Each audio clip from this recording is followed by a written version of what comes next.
Hello everyone, I hope you are doing great. I'm Hussein Kasiras, teacher trainer, and I would like to share with you some of the most very common methods and approaches. The best way to learn about these methods and approaches is to compare and contrast them. So let me start with one of the classical methods, the GTM or grammar translation method. And here I would like to compare grammar translation method with the direct method. So grammar translation method is a classical method. Let's focus on these elements. Number one, the teacher, the student, teaching learning process, language used, error correction, grammar, how grammar is taught, and interaction. So I'm going to compare these elements with the two approaches, the two methods. Number one, for grammar translation method, the teacher has got authority.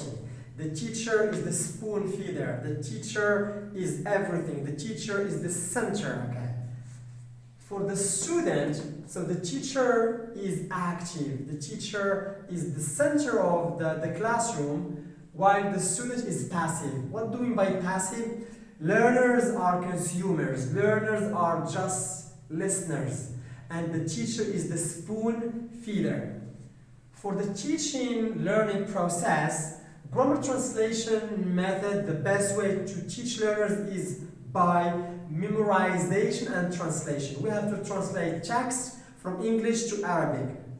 And students should memorize these texts, these conversations. So these are the two major techniques, translation and memorization. Okay. For example, this is a marker, this is an eraser, this is a desk, this is a whiteboard. Repeat, whiteboard, desk, marker. So they repeat and they have to memorize these words. Now, what about the language used? For grammar translation method, the focus is more on the mother tongue. Marker, eraser, mibhat, desk, maktab, board, sabura, okay. So all the time using the mother tongue. If your mother tongue is Arabic, you will explain using Arabic. If your mother tongue is French, you will explain everything using French. Now, what about correcting mistakes or error correction? For grammar translation method, teachers correct mistakes immediately. I give you an example. For example, I taught my student the simple past, and a student will practice. Teacher, yesterday I played tennis. The grammar translation method? No. We don't say play, played. So the teacher immediately corrected to the student. Teacher, yesterday I go to school. No, we say yesterday I went to school. So we call it immediate correction. For grammar, according to grammar translation method, the grammar is taught deductively. What do we mean by deductively? The teacher starts from the very beginning, giving students the form, the structure. For example, let's focus on the simple past. The teacher will start like this. Look, today we are going to study about the simple past. The simple past of regular verbs is verb plus ed. So V plus ed. So from the very beginning, the teacher gives the rule, then examples. What about interaction? We will see here that the dominant is the teacher. So teacher, students, teacher, students, teacher, students. That's why I said in the very beginning, the teacher acts as a spoon feeder. Great.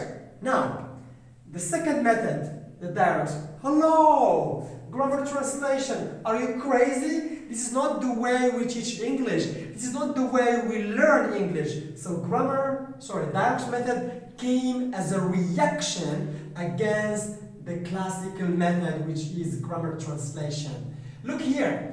The teacher is a partner. The teacher is a friend. So together they work, okay, in the classroom. Now, the student is very interesting. The student is active. The student participates more and more. But for grammar translation, the student is a consumer and a listener.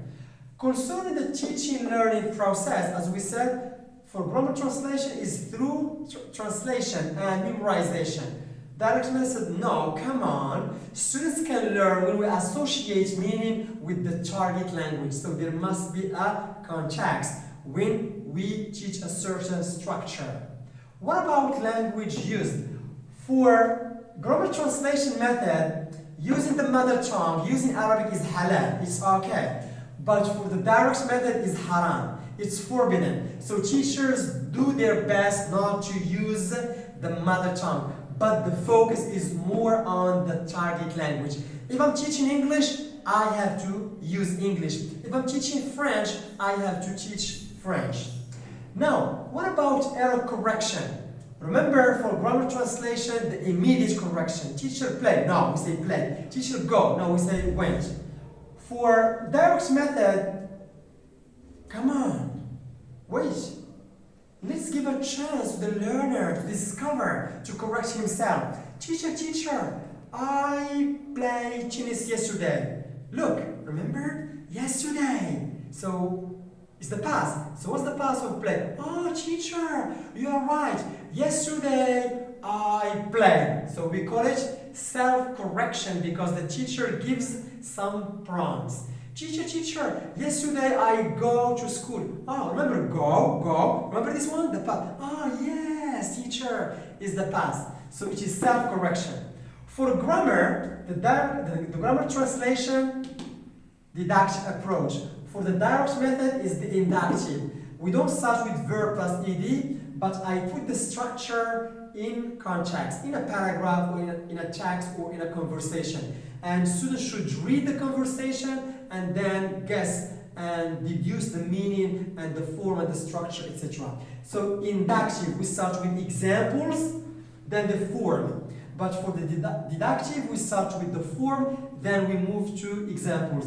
Deductive, the teacher who gives the rule. Inductive, students who come with the rule. Now, what about the interaction? We said here, the dominant is the teacher, but look here, teacher, student. Then we have students. So we can say here, students talk more than the teacher, but for the grammar translation, teacher talks more than students. And here we can talk about T is very high, and STT is very low. Is the opposite here. TTT is low and STT is very high. So students will talk more than the teacher. Great. So these are two methods. Now, what about the next one? Look here. I'm going to compare two other interesting methods and approaches.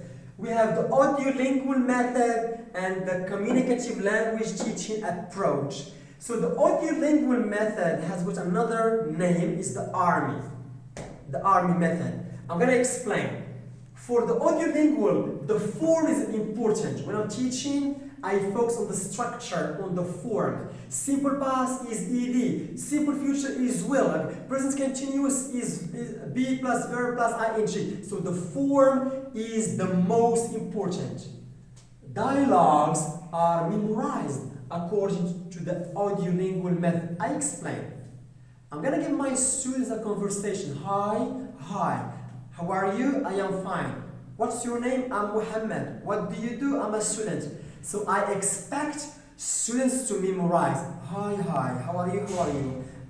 What's your name? My name is Muhammad. So students memorize.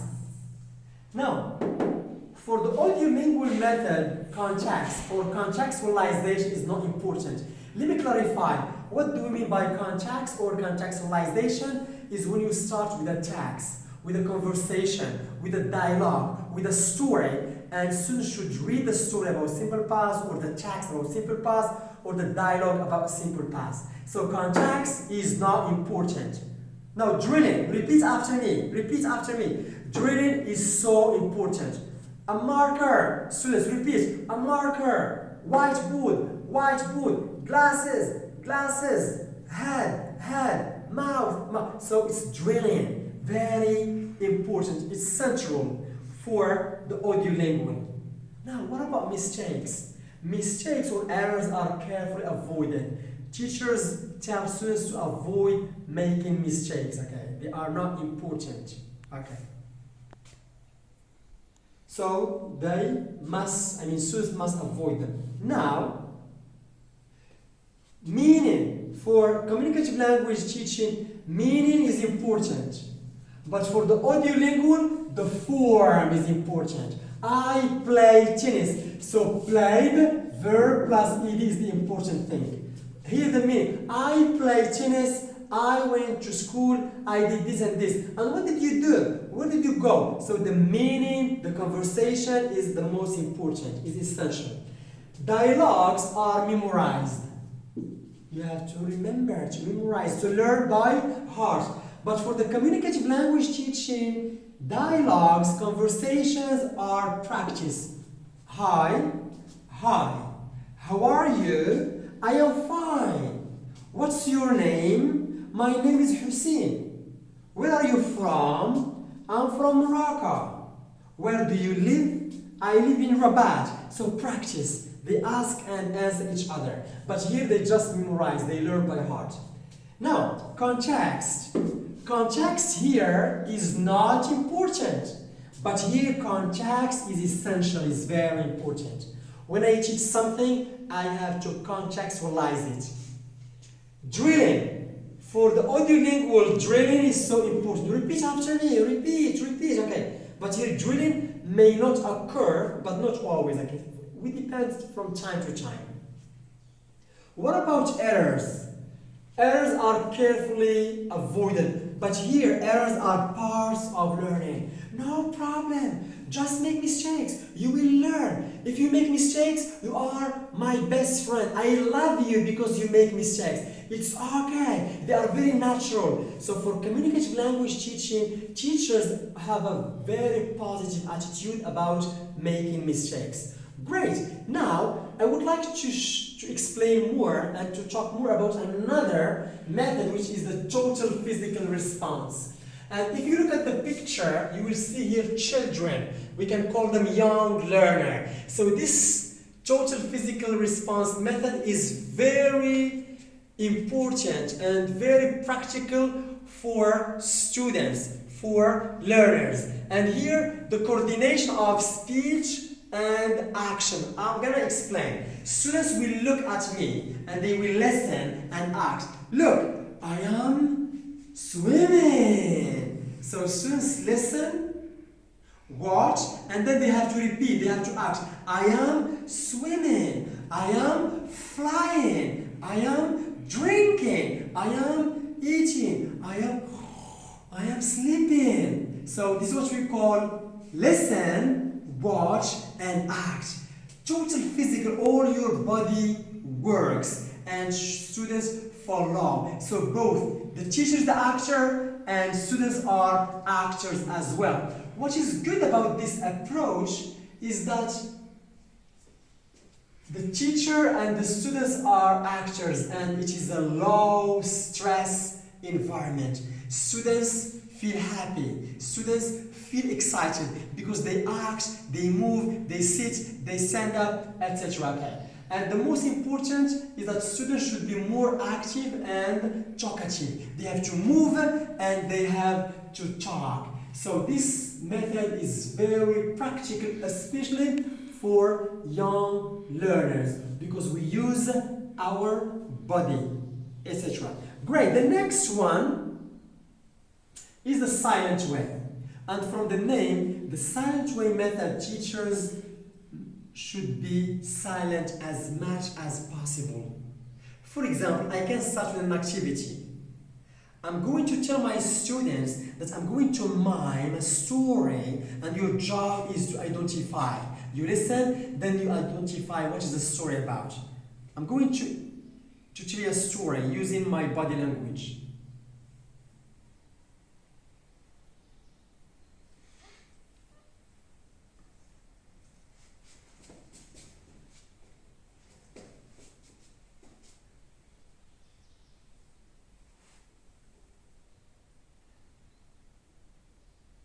Okay, this is a story.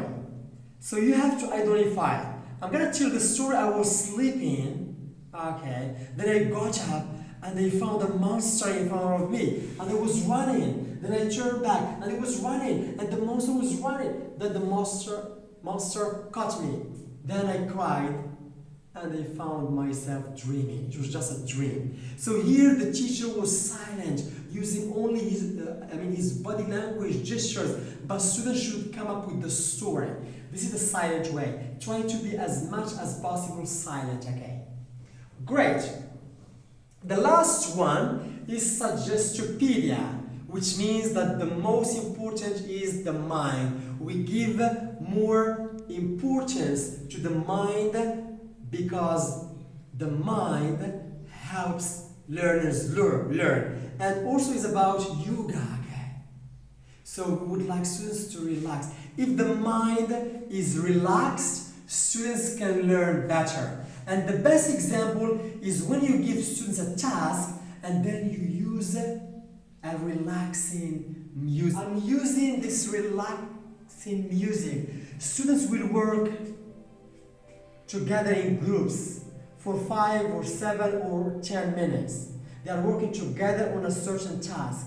And I'm using this. This is Suggestopedia. If the mind is relaxed, students will learn much better. And look here.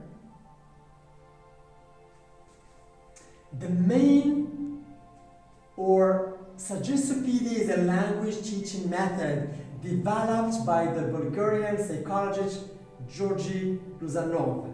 The method draws from insight from yoga. Okay. And the main features the use of music to relax learners. So we can opt for this method, okay, using nice music, okay. Great. Now, many students, many teachers ask me, Trainer Hussein, what is the best method or the best approach?